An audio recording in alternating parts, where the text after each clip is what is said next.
Vamos continuar então a leitura no verso 15. Vamos mais uma vez orar ao Senhor.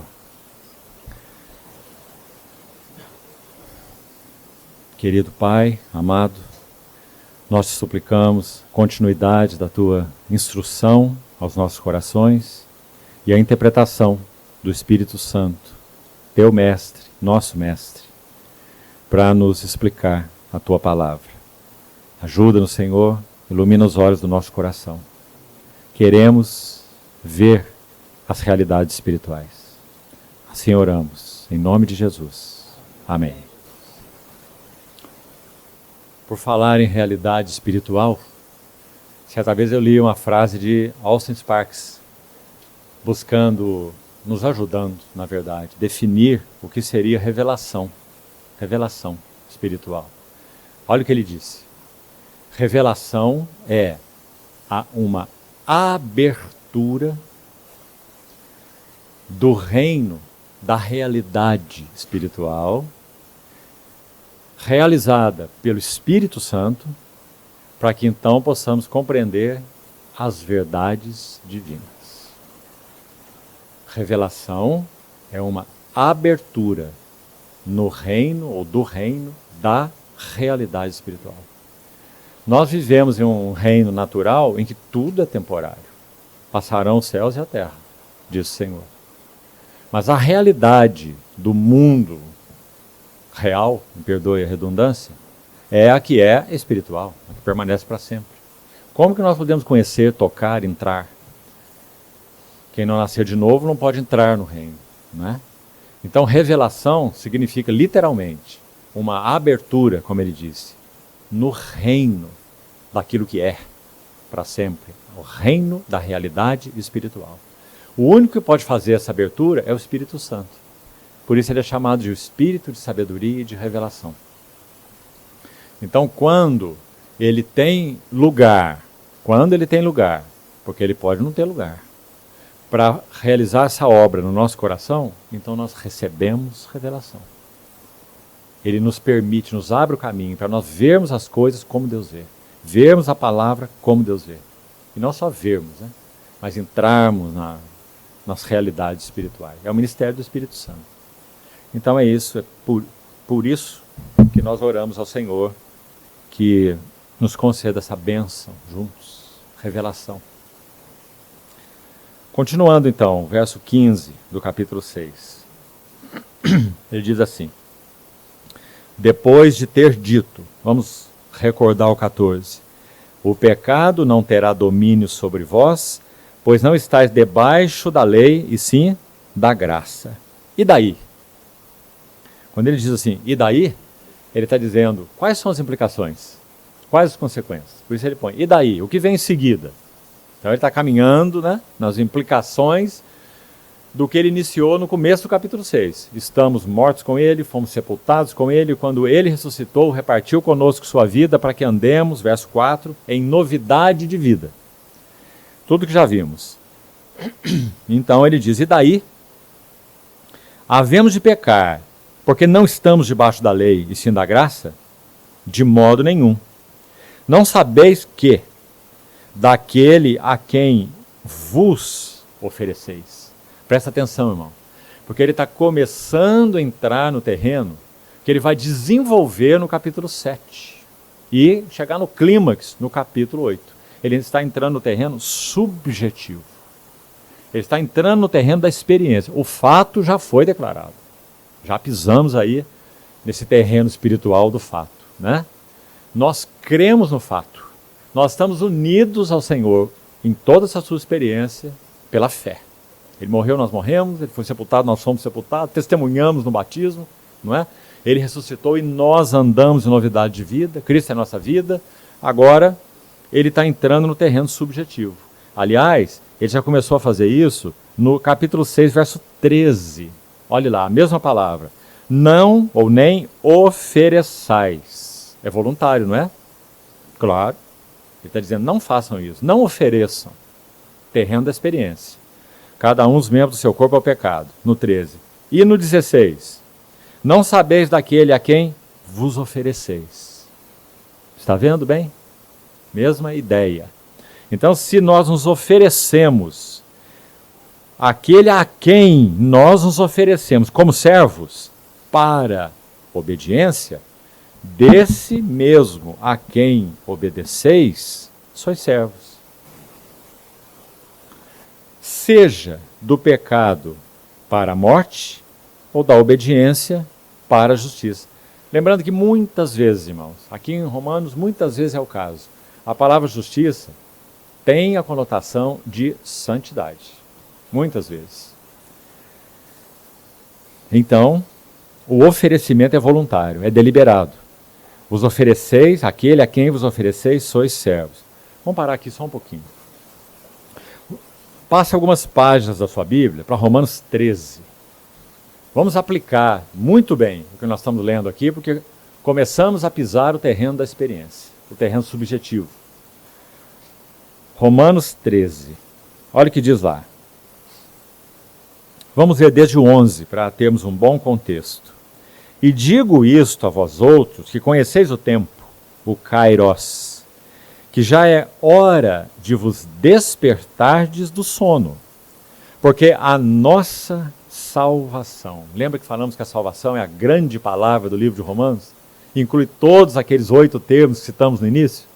A nossa salvação, e aqui o aspecto dela é a nossa transfiguração, a redenção do nosso corpo. Ele está falando dessa etapa final. A nossa salvação está agora mais próxima do que quando no princípio cremos. Vamos seguir. Vai alta a noite. Oh, como vai. Não é? E vem chegando o dia. Como vem. Deixemos, olha o terreno da experiência, voluntário, deliberado. Deixemos, pois, as obras das trevas e revistamo-nos das armas da luz. Andemos dignamente, como em pleno dia.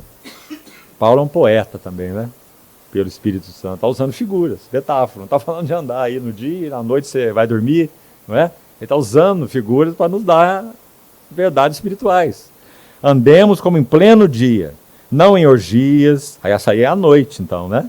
Não em orgias, bebedices, impudicícias, dissoluções, contendas e ciúmes. Agora é aqui que eu queria chegar. Verso 14. Olha lá. Mas revesti-vos do Senhor Jesus e nada disponhais para a carne, é assunto de Romanos 7, já estamos chegando para lá. Nada disponhais para a carne no tocante às suas concupiscências ou cobiças. Ontem alguns irmãos estávamos conversando na mesa ali após o término e nós usamos esse termo aí, não foi? Fazer dispensa para aquilo que toca a carne. Irmão, se fizermos isso, nós não temos chance. Não temos chance de realmente andar no Espírito e experimentar o fato de que Jesus Cristo crucificou a carne na sua morte. Romanos e Gálatas 5. Os que são de Cristo. Quem que são mesmo os que são de Cristo? Os que estão unidos a Ele, os que creem nele. Os que são de Cristo crucificaram. É passado também. Não está mandando crucificar nesse versículo. Está dizendo que já crucificaram. Porque estão numa vida de união com Ele. Os que são de Cristo, crucificaram a carne com as suas paixões e concupiscências. Fato de novo. Agora, como vamos experimentá-lo? Primeira lição, está aqui em Romanos 13. Não façamos despensa para as coisas da carne. E aí, não preciso entrar nas implicações práticas, né?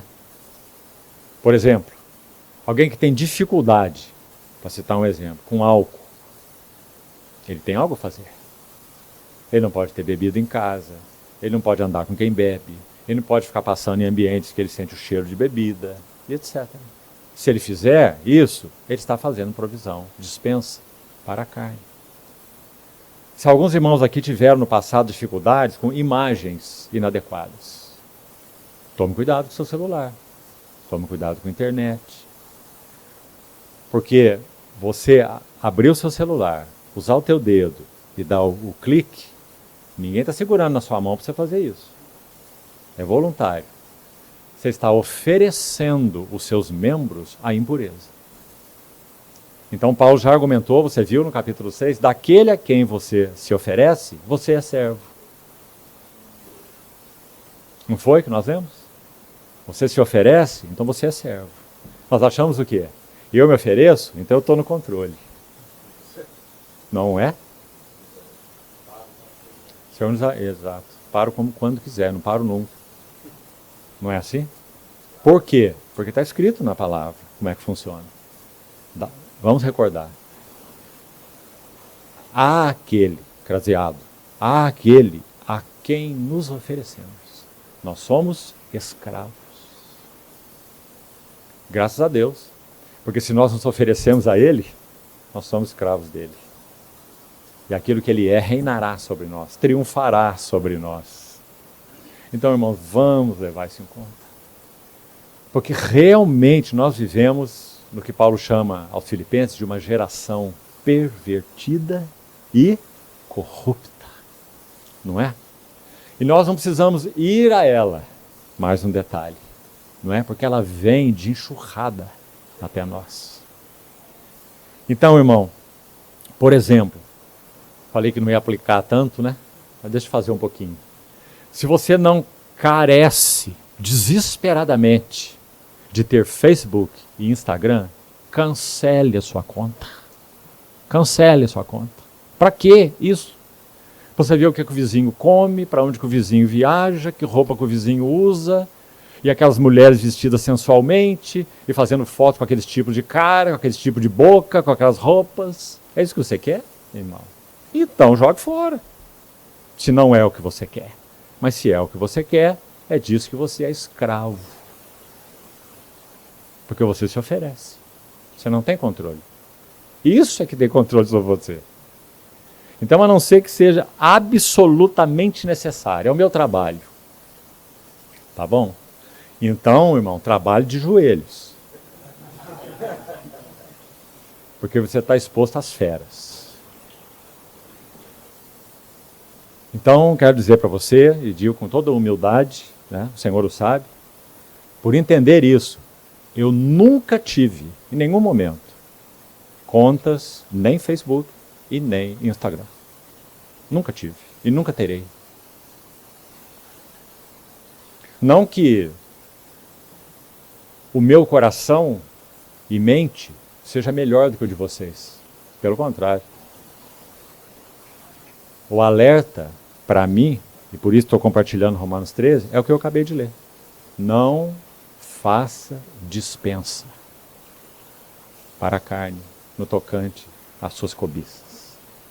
Irmãos, que alegria, que livramento. Porque você não sabe nada do que está acontecendo na vida de ninguém. Deixa ele viajar, deixa ele comer lá o que ele quiser, deixa ele ir para onde ele quiser, não é? Você está com a sua mente em descanso. Falamos tanto nessa manhã, né? Um coração em quietude, a mente sóbria, um espírito em paz. Então os ouvidos estão abertos para nós ouvirmos o Senhor, adorarmos, vivermos em comunhão com Ele, permanecermos nele, trabalhando em união com Ele, falando uns com os outros em união com Ele, estudando, se é o caso aí de universitário, estudando em união com Ele. Porque nada vai ter permissão de nos separar dele. Nada. Se algum intruso tentar chegar para nos separar dele, imediatamente a luz acende. Olha o intruso chegando aí. E nós então batemos a porta, né? Queremos você não, sai para lá. Porque o nosso coração está mantido em união com Cristo. Eu já li para vocês, eu acho, não vou fazer de novo, gasta muito tempo.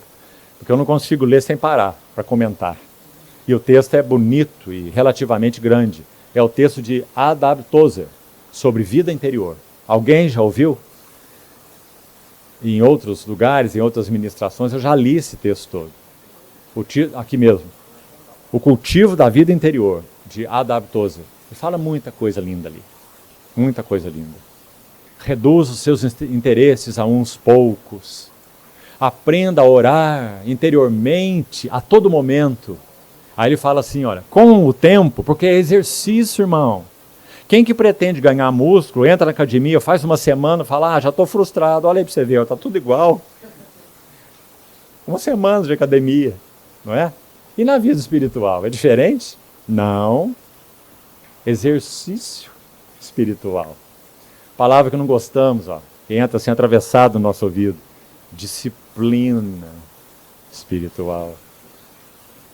Qual irmão aqui tem sido, na medida do Senhor, bem-sucedido na sua profissão e não é disciplinado? Conhece algum? Não existe. Não é? Mas na vida espiritual, é diferente? Você conhece um irmão bem-sucedido espiritualmente que não é disciplinado espiritualmente? No orar, no estudar a palavra, no estar diante do Senhor, você conhece algum? Não, não tem. Então, nada disponhais para a carne no tocante às suas cobiças. Senhor nos ajude, irmãos. Porque, como falamos, ninguém precisa ir no mundo para isso. Ele está entrando nas casas por esses instrumentos, né? Especialmente redes sociais. Então temos que ser extremamente cautelosos, cuidadosos mesmo. Recorrer ao Senhor, lembre-se, se a tentação está batendo na porta, cuidado, não dialoga com ela, não. Deixa eu pensar outra coisa, deixa eu anuviar minha mente. Não é assim que você lida com a tentação. Não é assim, você já está perdendo. Se a tentação bateu na porta, o que você tem que fazer mesmo? Espera aí, um minutinho. Porque quando você chama o Senhor, você está com Ele. Você está com Ele. Então pode deixar. Senta na arquibancada e deixa o vencedor combater. Para você ver qual que vai ser o resultado. Ele vai nos livrar daquilo que nos assola. Quanto nós temos experimentado disso. Agora, outra coisa bonita aí, para completar essa ideia. Nós podíamos pensar assim, mas será que eu então vou viver esse tipo de luta a vida inteira até que o Senhor venha? Eu diria assim para os irmãos, a luta não acaba não, mas algo ocorre em nós. Graças e bendito seja o nosso Senhor. Sabe o que acontece em nós? Quanto mais nossa vida com o nosso Senhor vai se afinando, ajustando. Compartilhei isso ano passado com a Assembleia aqui reunida na cidade. Vamos ver se você se lembra. Meditação. A meditação na palavra cria em nós uma mente sagrada. Mente sagrada tem prazer nas coisas sagradas. Então não é... A luta sempre será luta.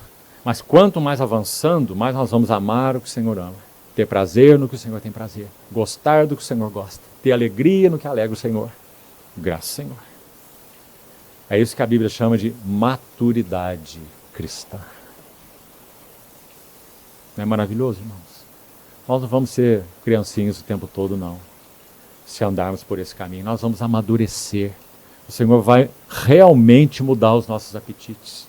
No sentido daqueles que nos governam, né? Nós vamos ser atraídos por aquilo que satisfaz o Senhor, desejar o que deseja o Senhor, repulsar o que repulsa o Senhor.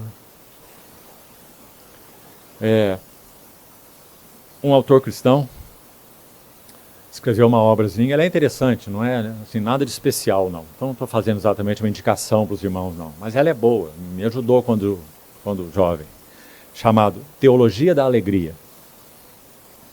É o nome do livro, Teologia da Alegria.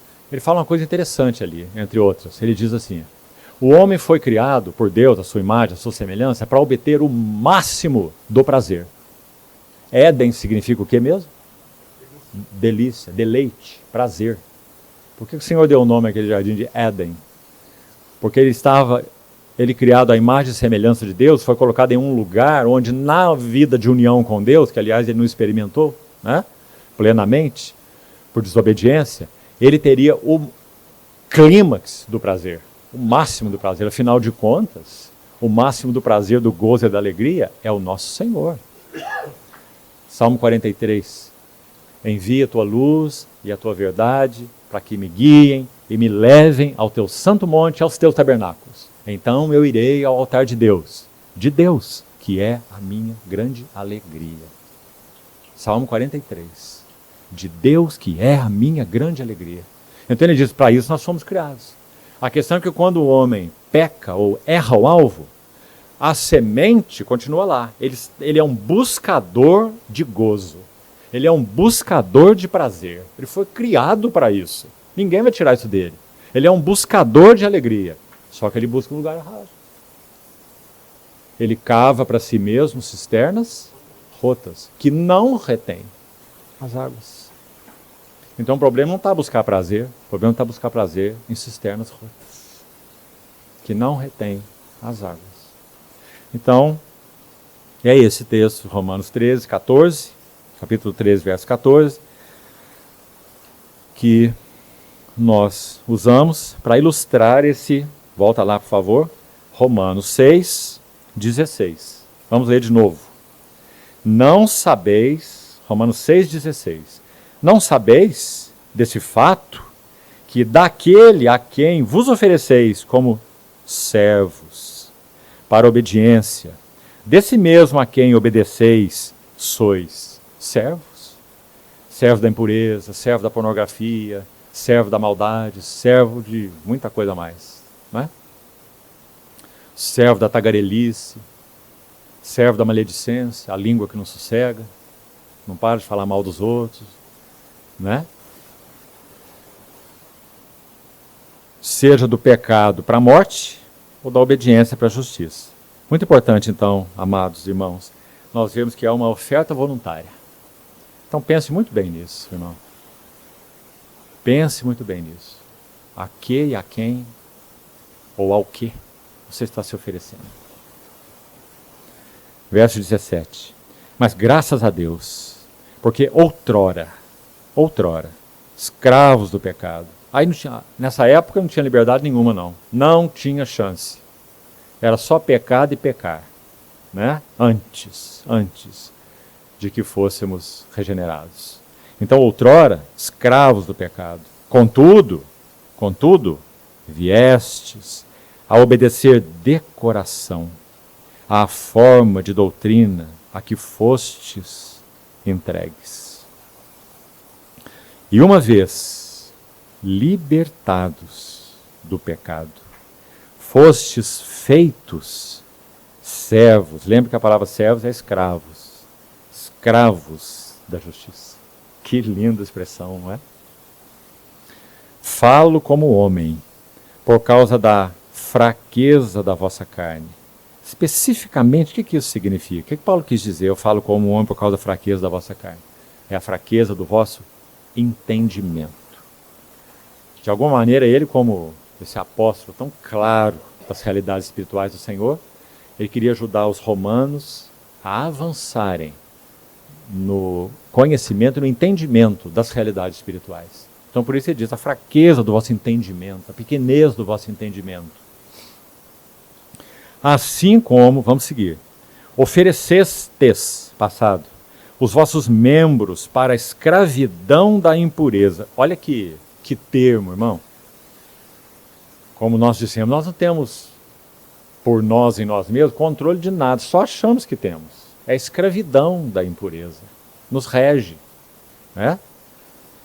Se nos entregarmos a essas coisas.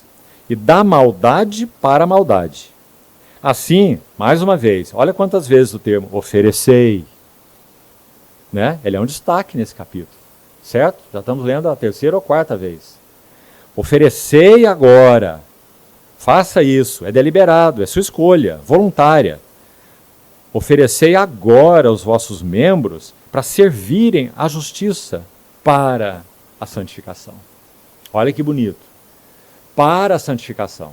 Nós estamos falando sobre a mente sagrada, não é? Estamos falando sobre a maturidade, está vendo? Quanto mais nós tivermos atos sobre atos de nos oferecermos a Deus como instrumentos de justiça e não as cobiças e paixões da carne, do pecado, mais nós estaremos desenvolvendo a nossa santificação. E os nossos apetites vão sendo mudados. Graças ao Senhor que é assim. Verso 20. Porque quando éreis, passado, escravos do pecado, estáveis isentos em relação à justiça. Ou seja, não tínhamos nada a ver com esse caminho da justiça. Não conhecíamos nada disso. Antes, naquele tempo, que resultado escolhestes? Oh, que pergunta, hein? E ele responde: somente as coisas de que agora vos envergonhais. Graças a Deus, se é assim. Porque é uma vergonha santa. Não é? O problema é nem ter essa vergonha. Achar que é natural, simples. Acontece a todo mundo. E imagina, todos os jovens são expostos a essas coisas. Né? Justificando o pecado. Coisas essas de que agora vos envergonhais, porque o fim delas é morte. Vamos lembrar, alienação. Irmão, estatística secular, não é cristã não, secular. Há uma preocupação enorme com adolescentes e jovens, porque eles estão se alienando e tendo doenças mentais por causa das horas que passam no celular. Preocupação de saúde pública. Leia para você ver. Então, o fim delas é alienação. Quanto mais nós estamos lá praticando, digamos, essas coisas ocultas, né? E oferecendo nossos membros para a impureza, mais nós estamos nos tornando solitários. Solitários.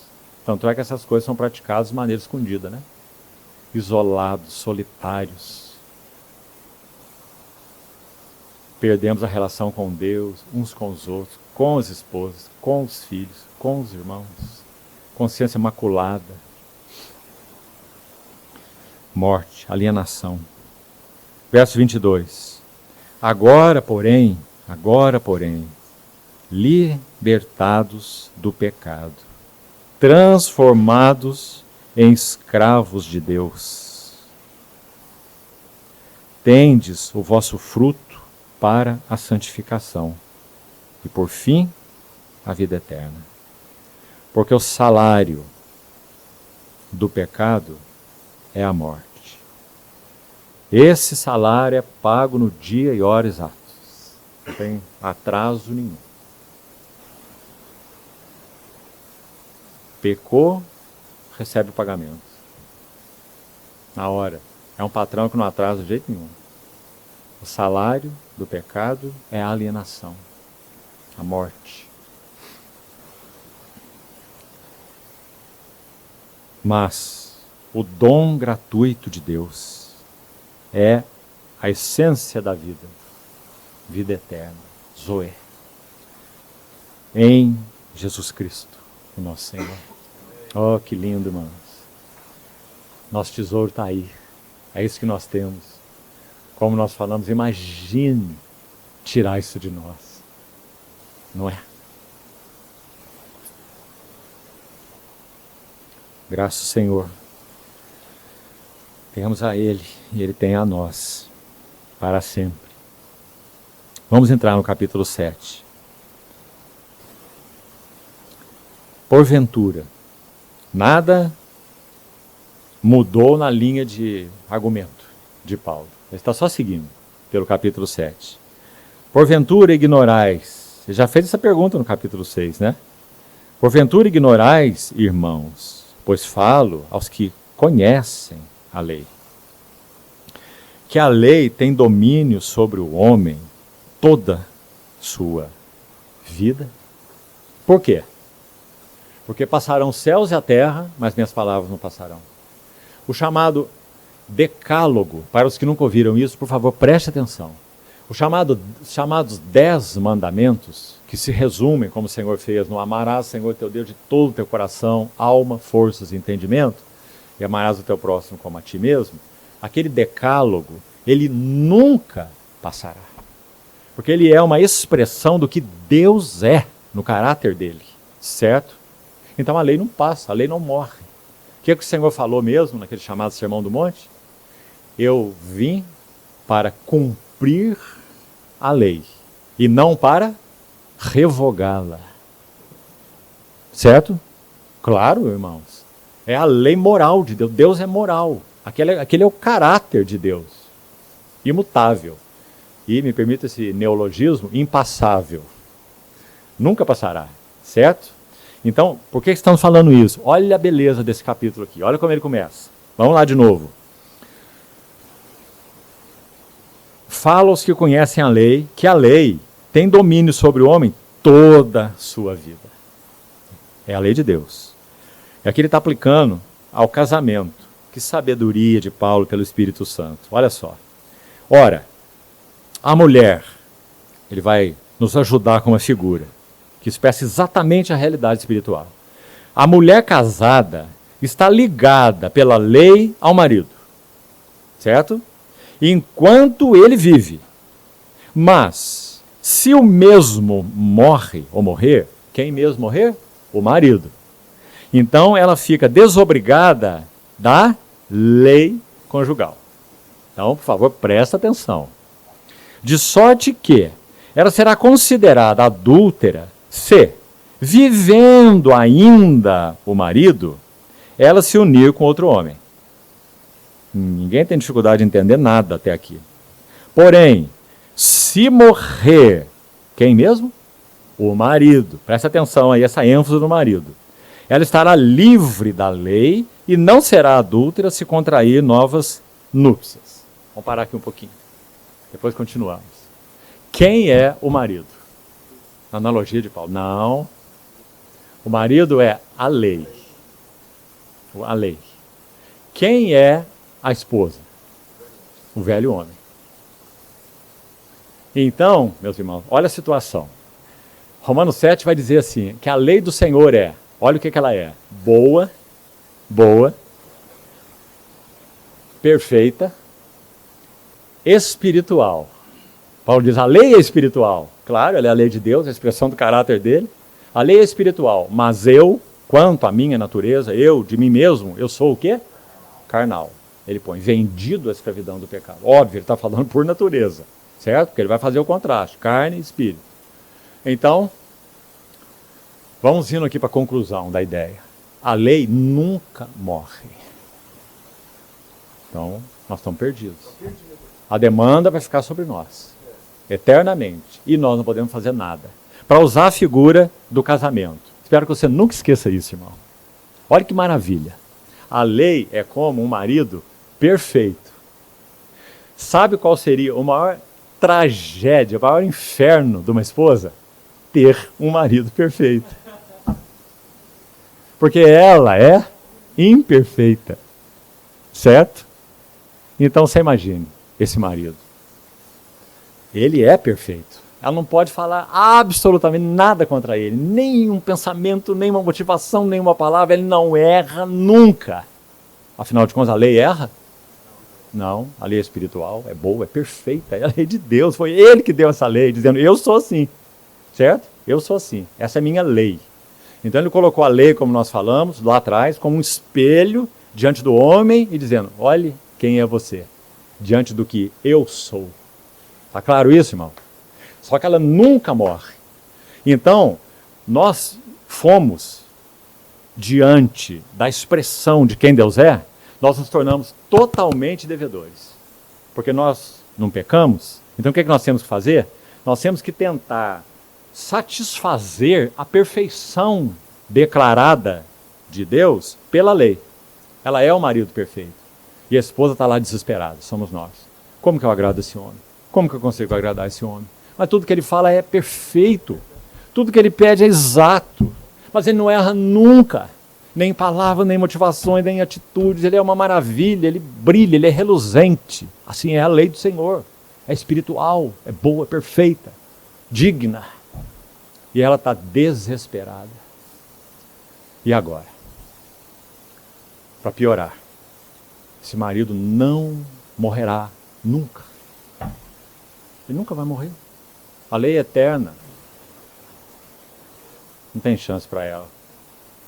A única chance é a que Paulo vai mostrar aqui. Verso 4. Olha o que aconteceu. Assim, meus irmãos, também, o que diz aí mesmo? Vós morrestes. Como que nós ficamos livres do marido perfeito? A lei que demandava. Pense nisso. Marido perfeito que demanda. Ele demanda. Ele é perfeitíssimo, né? E por isso mesmo ele demanda. Faça isso, faça aquilo. Não, isso está errado. Isso também está errado. Faça isso. Isso aqui não está certo. Olha para lá, olha para cá, não é? E ele demanda justamente. Ele demanda perfeitamente. Ele é perfeito. E a esposa está desesperada. Éramos nós. Então o que o Senhor fez? O Senhor ia matar a lei? O Senhor ia destruir a lei? O Senhor ia revogar a lei? Nunca. Então qual foi o caminho do nosso livramento? Ele nos colocou, meus irmãos, em união com Ele. Então diz, vós morrestes, olha aí, vós morrestes, relativamente à lei. Presta atenção, por meio do corpo de Cristo. Aqui não é a igreja não, certo? É a carne de Cristo. Quando Ele morreu, nós morremos, que Ele já ensinou no capítulo 6. Então vós morrestes com Cristo, por meio do corpo de Cristo. Mas não acabou o versículo ainda. Olhe lá. Para pertencerdes a outro. E agora está tudo certo. Está tudo certo. Ela pode pertencer a outro. Ela não vai ser adúltera, não. Porque ela morreu. E um novo relacionamento iniciou. Está claro isso, irmão? Agora vamos comparar então os dois maridos. Porque está vendo que ela pertence agora a outro marido? Como é que é esse, como se chama esse outro marido? Cristo. Então o primeiro marido, lei. Perfeito. Cristo também não é perfeito? É, perfeito. Mas esse primeiro marido que é a lei, ele demanda. Porque ele é perfeito. Mas aqui está a diferença, irmão. Cristo é um marido perfeito. Absolutamente perfeito. Só que ele também demanda, como o primeiro. Olha o Sermão do Monte. Olha os seus mandamentos. Cristo não demanda nada de nós? Só que a lei demanda e não supre. E não supre. Só demanda. Cristo, nosso marido, a quem pertencemos, ele demanda. Mas ele é quem supre. Agostinho, um dos chamados pais da igreja. Aquela obra Confissões dele é muito, muito, muito bonita. Até porque, até 40 anos, próximo disso, ele viveu uma vida devassa. Até que o Senhor o encontrou com o texto de Romanos 13, que nós acabamos de ler. Agora há pouco, foi o texto da conversão de Agostinho. Quando diz, não em orgias, dissoluções, bebedice, era a vida de Agostinho. Aí ele diz, mas revestivo do Senhor Jesus, ele foi salvo com essa palavra. Então Agostinho, nesse livro, ele ora ao Senhor e diz assim, olha, concede-me o que ordenas, e ordenes o que quiseres. Entendeu? Concede-me, Senhor, o que ordenas, e ordenes o que quiseres. Esse é o nosso marido. Ele demanda tudo de nós, Cristo. Mas ele nos supre em tudo o que ele demanda. Porque ele não demanda nada de nós que ele próprio não seja. E aí, como é a vida cristã mesmo? Não vivo eu, mas Cristo vive em mim. Então, quem que responde às demandas dele? Ele mesmo. Que bonito, meus irmãos. Isso não é teórico. É experimental. Ele nos dá tudo aquilo que ele pede de nós. Porque é o que ele é. Então, oremos sobre isso. Para que o Senhor nos ajude a compreender. Ele pede de nós pureza, porque ele é puro. E ele nos concede o que ele ordena. Porque ele é puro. Então, concluindo, a nossa vida de união com Cristo é que nos levará a experimentar o suprimento de tudo que ele demanda. Sempre. Agora entendemos o que ele disse em João 15. Videira verdadeira. Permanecei. Olha aí. Em mim. E eu permanecerei em vós. Porque sem mim, nada podeis fazer. Tudo que eu demando, vocês nunca poderão fazer. Mas se permanecerem em mim, e minhas palavras permanecerem em vós, então, vocês vão dar muito fruto. Graças a Deus. Vamos seguir. Assim também, meus irmãos, verso 4 novamente. Vós morrestes relativamente à lei, por meio do corpo de Cristo, para pertencerdes a outro, a saber, aquele. A quem pertencemos mesmo? Quem é o marido agora? Aquele que ressuscitou dentre os mortos. Nosso Senhor.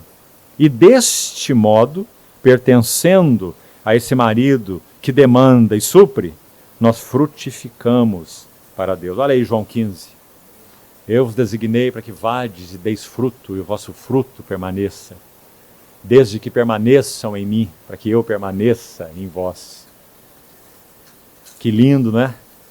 E lembre que em João 15, deixe-me realçar isso, ele reforçou qual é o caminho para nós permanecermos nele. Na ordem, de 1 a 7, de João 15, ele diz assim, permanecei em mim primeiro. Logo em seguida ele diz, se permanecerdes em mim e as minhas palavras permanecerem em vós. Ontem falamos tanto sobre isso, né? Habitar em nós ricamente a palavra do Senhor, porque a palavra do Senhor é viva e eficaz. Ela é mesmo um martelo que esmiuça a rocha. Lembra-se dessa definição? Há rochas aí, quem sabe, intransponíveis na sua história com o Senhor, pois a palavra de Deus é um martelo que esmiuça a rocha. Então habite em vós a palavra de Cristo. Se permanecerdes em mim e minhas palavras permanecerem em vós. Então, eu permanecer em vós, Cristo, presta atenção, minhas palavras permanecerem em vós, porque não há nenhuma distinção entre Jesus Cristo e as palavras de Jesus Cristo. Ele que falou. As minhas palavras, as palavras que eu vos tenho dito são espírito e vida. Assim como ele é espírito e vida. E por último, lá no texto de João 15, ele diz assim, permanecei no meu amor.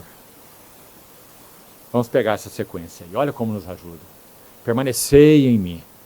Minhas palavras permanecendo em vós e permaneçam no meu amor. Que lindo, irmão. Ele não diz assim, permaneçam nas minhas regras. Isso é a lei. Ele diz, permaneçam no meu amor. Porque isso é o que ele tem por nós. E é isso que nos supre. Vamos seguir mais um pouquinho. Verso 5. Porque quando vivíamos, passado, segundo a carne, as paixões pecaminosas, postas em realce pela lei. Que coisa essa lei, não é? Como já falamos. Ela vem como aquele espelho dizendo, olha aí, você é escravo das paixões, como dissemos. Você acha que é senhor delas. Elas que são senhora sua. Escravos das paixões, porque foram postas em realce pela lei e operavam, olha aí, em nossos membros, a fim de frutificarem, só que é para a morte ou para a alienação, como já explicamos. Agora, porém, libertados da lei, ele já explicou como, né? Porque morremos para ela em união com Cristo, para pertencermos a outro marido. Estamos mortos para aquilo a que estávamos sujeitos, de modo que servimos em novidade de espírito. Promessa lá de Ezequiel 36, que já citei em outra sessão. Dar-lhes-ei um espírito novo e um coração novo, e porei dentro de vós o meu espírito. Né? Então, servirmos em novidade de espírito e não na caducidade da letra. Uma pausazinha rápida aqui. De novo, nosso irmão Austin Sparks, escute isso. Ele já exercia um ministério, irmãos, que nós chamaríamos de muito frutífero. O Senhor deu um equipamento a ele muito especial, como dá àqueles que desde antes deles nascerem, como Paulo fala, Deus os designa para algo específico do serviço dele. Paulo falou, algo que me separou antes de eu nascer, e aprove pela sua graça revelar o seu Filho em mim. Lembra? Então, quanto a esse vaso particular, irmão Sparks, ele concedeu a ele uma capacidade, inclusive intelectual, muito grande.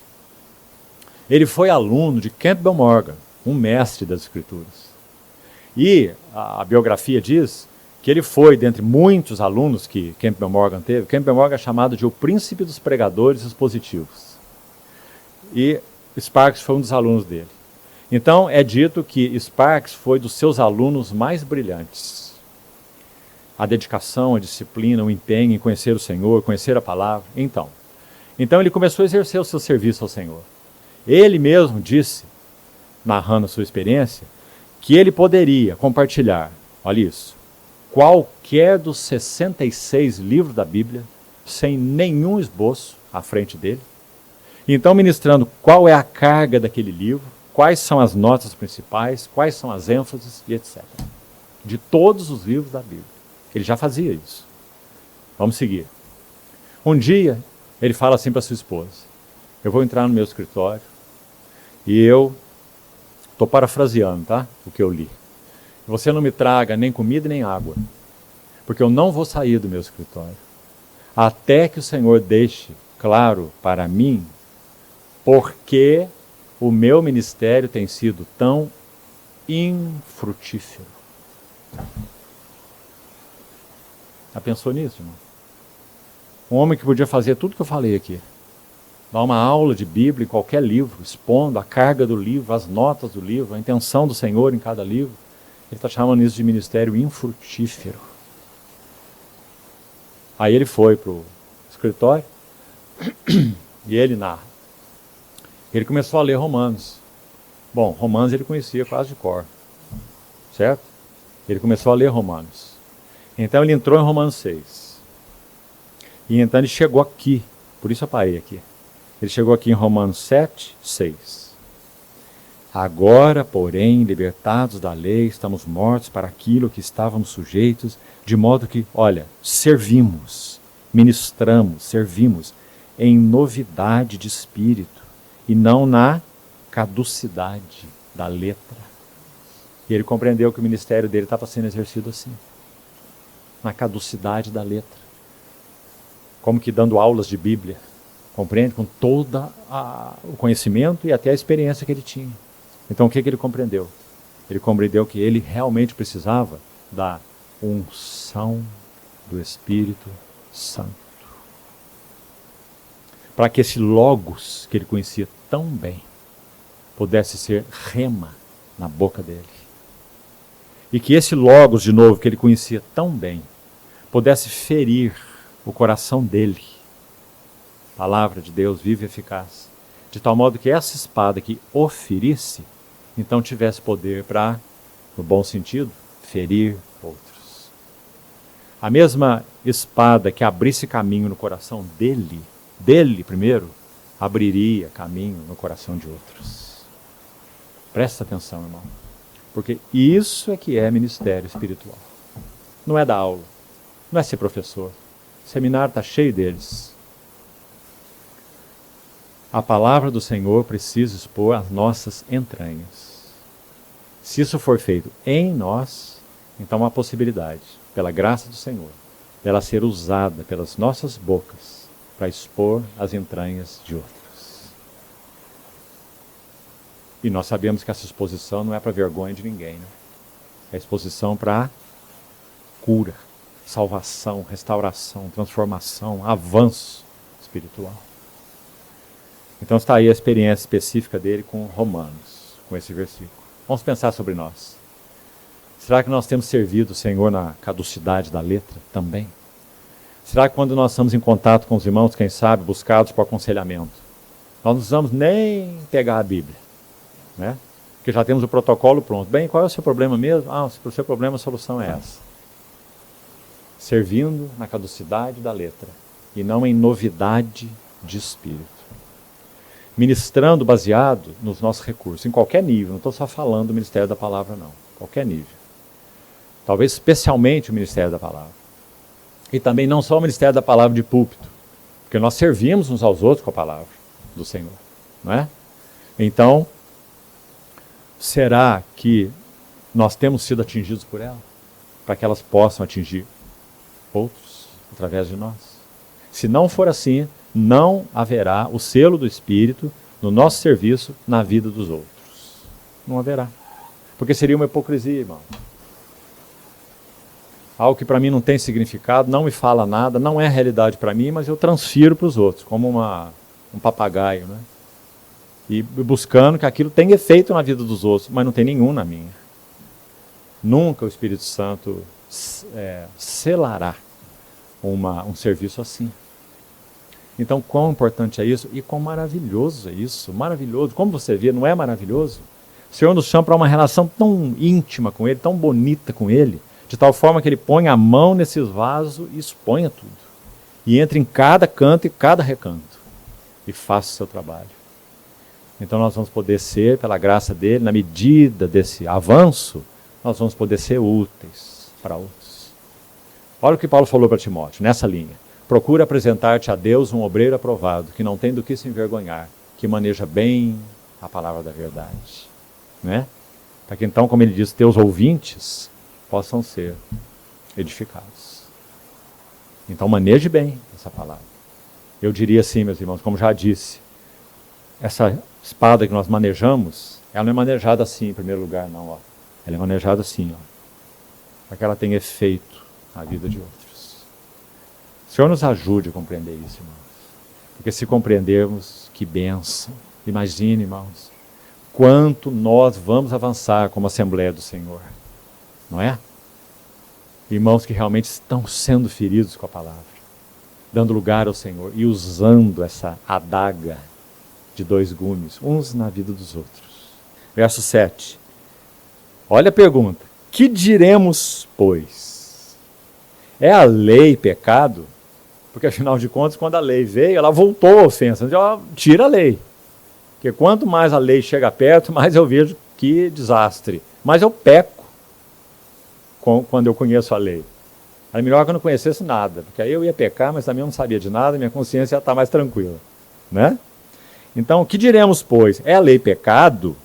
Ele diz, não, o problema não está com a lei. De modo nenhum, a lei não é pecado. A lei é espiritual, é perfeita, é digna. Mas eu não teria conhecido o pecado senão por intermédio da lei. Porque eu não teria conhecido. Vamos devagar aqui. Ele está falando, lembra que eu já citei isso aqui, esse termo significa uma experiência. Ele não está falando teria conhecido aqui, não, ó, certo? Em termos de ter consciência do que é e consciência do que não é. Porque nós já lemos lá no capítulo 2 de Romanos o que mesmo? Que até os gentios que não têm lei, eles mostram o que mesmo? A norma da lei gravada nos seus corações. Está vendo isso? O assassino sabe disso. Toda classe de homens sabe. Ele tem a norma de Deus gravada no seu coração. Isso não significa que ele é salvo, não, ele está perdido. Mas ele é acusado interiormente, porque ele tem a norma da lei gravada no seu coração. Certo? Foi isso que nós lemos lá em Romanos 2, falando dos gentios.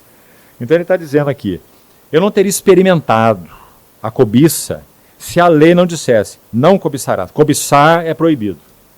Então lá em Êxodo 20, o decálogo que nós citamos, diz assim, não cobiçarás, nem a casa do teu próximo, nem a mulher do teu próximo, tal, etc. Nem coisa alguma que é do seu próximo. Não cobiçarás. Então ele diz, eu não teria conhecido que é exatamente assim, que é isso, que a cobiça possui essa malignidade, se não houvesse a lei, dizendo não cobice. Então ele vai dizer, quando isso me confrontou, não cobice, o que eu enxerguei? Eu enxerguei que o meu coração só cobiça. Ele cobiça tudo. Todo tempo ele está cobiçando. Cobiçando a honra do outro, cobiçando as coisas do outro, cobiçando a glória do outro, cobiçando o louvor do outro, cobiçando o que o outro tem em qualquer nível, cobiçando a mulher do outro, cobiçando os bens do outro, cobiçando o carro do outro. Uma vida de cobiça. Então, verso 8. Mas o pecado, não a lei, o pecado, tomando ocasião pelo mandamento. O mandamento é a lei. O pecado tomou ocasião pela lei e despertou em mim toda a sorte de concupiscência. Que coisa, irmão, que história terrível. É a nossa história, né? Porque sem lei está morto o pecado. Como que ali, inativo? Outrora, sem a lei, eu vivia. mas sobrevindo o preceito, que é a mesma coisa, mandamento, preceito, mesmas palavras para lei. Reviveu o pecado e eu morri. E o mandamento que me fora para a vida, o que nós vemos mesmo em Romanos 2? Os que praticam a lei hão de ser justificados. Sim, e hão mesmo. O problema é se eles conseguem praticar. Como já vimos, não é? Nosso Senhor Jesus praticou. Por isso ele foi justificado em espírito, não é? Então, se qualquer homem pudesse praticar a lei, como ela é, ele seria justificado pela lei, ou pelas obras. Ninguém o pode. Não há um justo, nem sequer um. Não há quem entenda, não há quem busque a Deus. O mandamento que me fora para a vida, verifiquei que este mesmo se me tornou para a morte. Porque o pecado, presta atenção, mais uma vez ele, prevalecendo-se do mandamento, fazendo uso, lançando mão da lei, pelo mesmo mandamento, me enganou e me matou. Porque eu achei que ele era para a vida. Não cobiçarás. Ótimo, agora eu sei o que eu devo fazer. Mas eu não consigo não cobiçar. Está claro, irmão? Então o mandamento que me fora para a vida, eu verifiquei que ele me é para a morte. Ele me enganou e me matou. Por conseguinte, a lei você vai ver 4 características. Santa, claro, Deus é santo, foi ele que deu a lei. É um reflexo do caráter dele. E o mandamento é santo, justo e bom. Aqui temos 3. Santo, justo, perfeitamente justo e bom. Acaso, depois ele vai dizer outra coisa na frente, são 4 características. Acaso o bom, a lei, o mandamento, o bom, se me tornou em morte? De modo nenhum. Pelo contrário, o pecado, para revelar-se como pecado, por meio de uma coisa boa, a lei, que é boa, justa, causou-me a morte, a fim de que, pelo mandamento, lembre-se sempre, pela lei, que mostra o que eu devo fazer, mas não me supre, pelo mandamento se mostrasse o pecado, vamos recordar, o pecado, pela lei, se mostrasse sobremaneira maligno. Não precisa nem explicar, não é? É porque ele trouxe à luz, a luz e a evidência de que eu, por mim e de mim, sou cheio de cobiça. Então ele me matou. Ele se mostrou sobremaneira maligno. Vamos continuar. Aqui está, olha, a 4ª característica da lei, além das 3 que ele já pôs lá em cima. Ela é santa, ela é justa e ela é boa. E aqui vai dizer mais. Sabemos que a lei é espiritual. Olha aí, irmão. Se nós pudéssemos cumprir a lei, nós seríamos homens espirituais. Nosso Senhor Jesus cumpriu a lei. Ele era um homem espiritual, em todos os sentidos. Eu, todavia, sou carnal, vendido, termo forte também, vendido à escravidão do pecado. Porque eu nem mesmo compreendo o meu próprio modo de agir. Que expressão também que nos expõe tanto, né? Por que eu faço isso? Por que eu disse aquilo? Por que eu tratei minha esposa assim? Por que eu não mordo minha língua antes de falar uma coisa dessa? É isso aí, irmão. Nossa história. Por natureza. Né? Vamos ficar com o pano negro primeiro, viu? Não fica pensando no diamante, não. Porque se você não compreender o pano negro, não vai te falar de nada, diamante. Então aí estamos eu e você.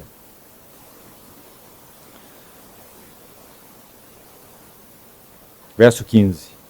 Nem mesmo compreendo o meu próprio modo de agir, pois eu não faço o que eu prefiro. E sim, eu faço o que eu detesto. Irmão, é impossível que a experiência descrita aqui, como dizem alguns estudiosos da Bíblia. Sabe o que eles dizem? Que Paulo aqui em Romanos 7 está descrevendo a experiência dele antes de ser salvo. Impossível, irmão. Porque antes de você ser salvo, você faz o que você prefere. E pronto, ponto final. Esse conflito de eu não faço o que eu prefiro, mas eu faço o que eu detesto, é só o convertido que tem. Porque é o conflito entre duas naturezas. Não está claro isso? Então é óbvio que essa luta aqui é do novo nascido, de alguém que foi regenerado, mas que ainda precisa avançar para algo mais e compreender onde que está o caminho da libertação. Para ele não viver essa vida conflituosa. Eu quero fazer isso, eu tento. Quantas pessoas já nos falaram isso em lágrimas, irmão? Quantos? Eu quero. Ele quer onde? Nós vamos ver onde que ele quer. Está logo aí à frente. Mas ele diz, mas eu não faço. Eu detesto isso. Mas quando eu vejo, eu estou lá. Eu fiz. Ora, verso 16. Se eu faço o que eu não quero fazer, eu consinto com a lei que é boa. Aqui tem uma coisa interessante. Ele está, olha a implicação do que nós acabamos de ler. Ele está dizendo que então, por natureza, porque ele está falando da carne, do homem natural, o que ele quer é mal. Porque ele diz, quando eu faço o que eu não quero, eu consinto com a lei que é boa. A vontade da carne, a vontade por natureza, é má.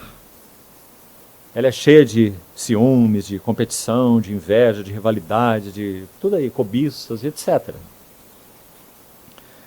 Neste caso, quem faz isto já não sou eu, mas o pecado que habita em mim. Porque eu sei, aqui tem um eu sei muito importante. Eu sei que em mim, agora, como ele é alguém que nasceu de novo, e que tem duas naturezas, ele tem que explicar o em mim. Então, por favor, presta atenção. Em mim, isto é, na minha carne. Importante, irmão. Porque se isto é se refere a tudo que Paulo é, bom, então o desespero é absoluto. Porque ele seria alguém regenerado que não tem nenhum caminho para viver uma vida agradável ao Senhor. E, consequentemente, ele não tem nenhuma felicidade. Não tem nenhuma felicidade. Mesmo sendo regenerado, não teria nenhuma felicidade. Não é clara a conclusão? Então ele vai explicar. Eu sei que em mim, dentro de mim, isto é, na minha carne, não habita bem nenhum. O que é nascido da carne é carne, disse o nosso Senhor. Então o Senhor não vem retocar a carne, não, maquiar a carne, fazer lanternagem nesse carro batido. Ele teve perda total. Não tem jeito. Eu sei que em mim, isto é, na minha carne, não habita bem nenhum. Aí ele vai explicar mais, vamos lá. Porque o querer o bem está em mim, não, porém, o efetuá-lo. Maneira mais clara de dizer, quanto a mim, de mim mesmo na minha carne, sou um escravo. Eu quero fazer diferente, não faço. Porque, verso 19, não faço o bem que eu prefiro, mas o mal que eu não quero, esse eu faço. Mas se eu faço o que eu não quero, já não sou eu quem o faz, e sim o pecado que habita em mim. Então, ao querer fazer o bem, eu encontro a lei de que o mal reside em mim. Presta atenção aqui, já estamos numa segunda lei. Primeiro é aquela lei, que já falamos tanto sobre ela, que revela o caráter de Deus e que expõe diante dela quem nós somos, por natureza. Falamos muito dela, né? Então, digamos, é a lei de Deus. Agora Paulo fala de uma segunda lei, presta atenção. Aí, eu encontro a lei de que o mal reside em mim. Então agora não é essa lei que nos expõe. Ele viu que tem uma lei dentro dele. Esse pecado é uma lei do mal. Reside na minha carne, mora ali, não vai sair dali não, nunca. O que é nascido da carne é carne. Por quê? Olha, o conflito. No tocante ao homem interior, você sabe que essa expressão de Paulo, o homem interior, se refere a quê mesmo? Ao espírito humano. Esse novo homem, esse espírito humano. Então, quanto a esse homem interior, eu tenho prazer na lei de Deus. Como que um ímpio poderia ter prazer na lei de Deus? É claro que ele descreve o conflito do homem regenerado, né? Então, quanto ao homem interior, sim, eu tenho prazer na lei de Deus, mas vejo nos meus membros outra lei. Olha aí, que guerreando, por isso em Gálatas ele falou, carne milita, luta, guerreia, batalha. Carne milita contra o espírito milita contra a carne, porque são opostos entre si. Eu vejo nos meus membros outra lei, que guerreando. Agora, terceira lei que ele menciona, olha que interessante, contra a lei da minha mente. Interessante também, porque está dizendo, não é uma questão de eu não ter na minha mente mesmo, pensamentos, uma lei que me dispõe em relação a Deus. Eu tenho. Quanto à lei da minha mente, eu tenho, ela opera em direção a Deus. Vamos ler de novo. Vejo nos meus membros, verso 22 primeiro, para entendermos. No tocante ao homem interior, tenho prazer na lei de Deus, mas vejo nos meus membros outra lei. Ele vai explicar qual é essa lei que opera nos membros, já, ele vai dar um nome para ela. Ela guerreia contra a lei da minha mente e me faz prisioneiro, essa aí, olha, da lei do pecado, é o nome dela, que está nos meus membros. Por isso ele começou assim o 23, olha. Eu vejo nos meus membros outra lei. Então essa lei que está nos meus membros chama lei, mais especificamente, lei do pecado e da morte. É assim que ela é mencionada no capítulo 8. Lembra? Vamos lá, já estamos terminando.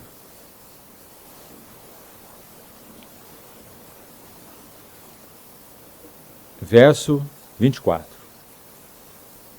A luta, o conflito insolúvel até aqui, faz Paulo gritar diante do Senhor assim, desventurado. Sabe o que é desventurado? É o contrário de bem-aventurado. Bem-aventurado, literalmente, é muito feliz, extremamente feliz. Bem-aventurados, os humildes de espírito, deles é o reino. Bem-aventurados. Agora ele diz, desventurado. Poderíamos dizer assim, desgraçado. Desgraçado homem que eu sou. E agora, irmão, versos finais, né? Pega essa nota aí, por favor, pega essa nota aí. Ele não diz assim, olha, o que me livrará do corpo dessa morte? Ele diz, quem me livrará do corpo dessa morte? Fala tudo, né? Para nós. Primeiro, livrar do corpo dessa morte.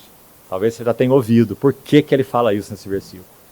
Uma das penalidades, é das mais terríveis, que o Império Romano, ele está escrevendo aí para os romanos, que sabiam tudo disso, uma das penalidades infligidas para um assassino era carregar o corpo da pessoa que ele assassinou, amarrada nele, punho com punho do lado de cá, tornozelo com tornozelo e tornozelo com tornozelo, em cada perna, amarrado nas costas dele, do assassino.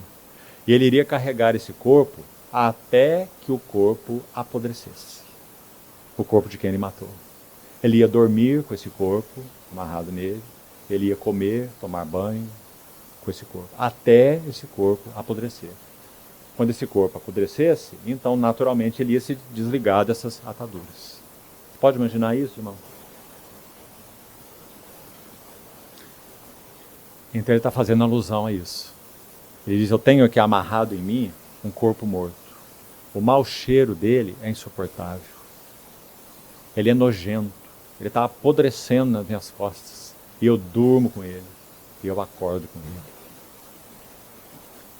Irmão, se nós não chegarmos a essa conclusão diante do Senhor, como que nós vamos aprender o que é andar no Espírito?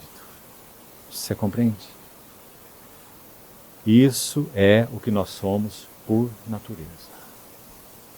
Nós carregamos um corpo morto, mal cheiroso, pesado, nojento.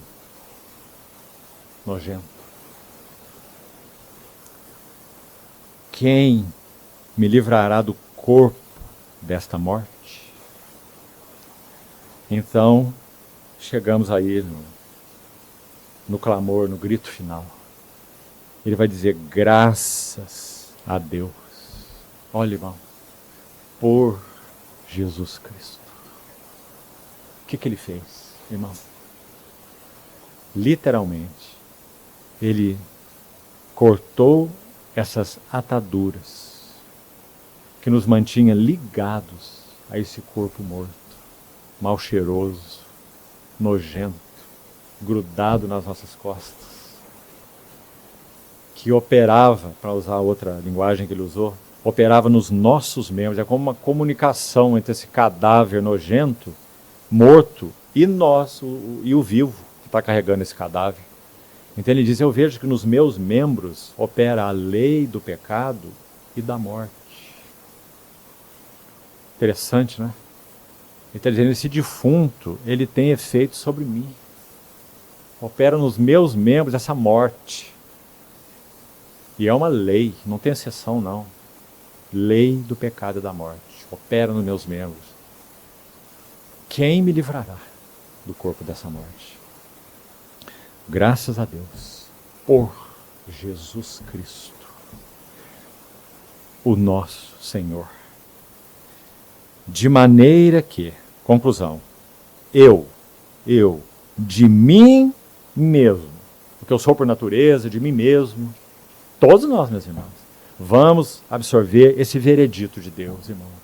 Senão nós achamos que nós somos tão bonitinhos, que quando o Senhor nos salvou, irmão, Ele trouxe para o reino dele a pérola que faltava. Meus irmãos, que coisa nojenta éramos nós. Por natureza. De maneira que eu, de mim mesmo, olha, com a mente, por isso ele usou lá em cima a expressão, volta no 23, lei da minha mente. Está vendo lá? Lei da minha mente. Então ele diz, com a minha mente, graças ao Senhor, eu sou escravo da lei de Deus. Eu quero a Ele. Eu quero o que agrada a Ele, o que satisfaz a Ele. Mas então, como ele diz, eu vejo que segundo a carne, eu sou escravo da lei do pecado. Aí, só para introduzir o capítulo 8, os 2 primeiros versos só. E aqui é o ponto de parada, exato. Olha lá. Porque, na verdade, ele não parou o ensino dele, né? Então ele vai dizer, agora, tá vendo? Está continuando. Agora, pois, já nenhuma condenação. Lembra a condenação do assassino, né? Carregar o corpo morto até apodrecer. Então ele vai dizer, agora já nenhuma condenação. Para os que estão em união com Cristo Jesus. E agora ele menciona mais uma lei. Porque a lei do Espírito, da vida, poderíamos dizer, que opera em Cristo Jesus. Ela me e te livrou da lei do pecado e da morte. Aí nós vamos entrar no capítulo 8, mostrando como é que ela opera, o que ela significa, como nós podemos apropriar dela. Ele vai terminar o capítulo 8 indo mais longe ainda. Ele vai naquele ponto que nós citamos aqui.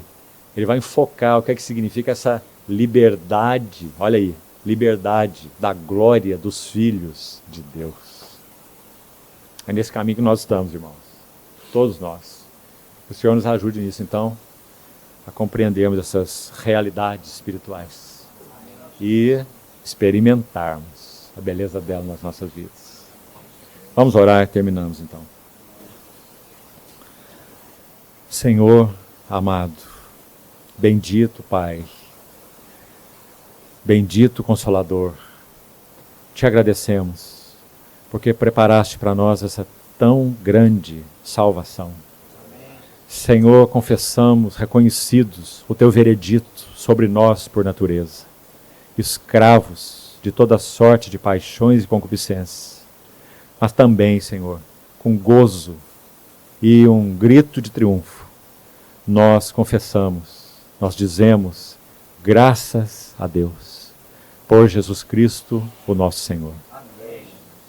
Obrigado, Senhor, porque realmente o Senhor nos livrou de andarmos escravizados pela lei do pecado e da morte. Obrigado porque o Senhor rompeu as ataduras da servidão e removeu esse cadáver de nossas costas. Obrigado pela lei do Espírito da vida em Cristo Jesus. Senhor, desde já te pedimos que o Senhor nos ajude por tua graça e com tua permissão no tempo que teremos amanhã pela manhã. E lança, Senhor, luz que só tu podes lançar sobre esse maravilhoso capítulo 8 de Romanos. Tua palavra. Ajuda-nos, Senhor, a não só vermos as belezas das realidades aqui descritas, mas nós queremos entrar nelas, nos apropriar delas, Senhor, e viver vidas que são, em primeiro lugar, agradáveis a Ti. E para nós, absolutamente cheias de bem-aventurança, de gozo, de descanso, de paz, de segurança, de alegria. Ajuda-nos, Senhor. Salva-nos, Senhor. Nós te pedimos. Salva-nos pela Tua palavra. Restaura-nos, ó Deus. Faz resplandecer o Teu rosto e seremos salvos. Assim nós oramos, no Teu precioso nome. Amém.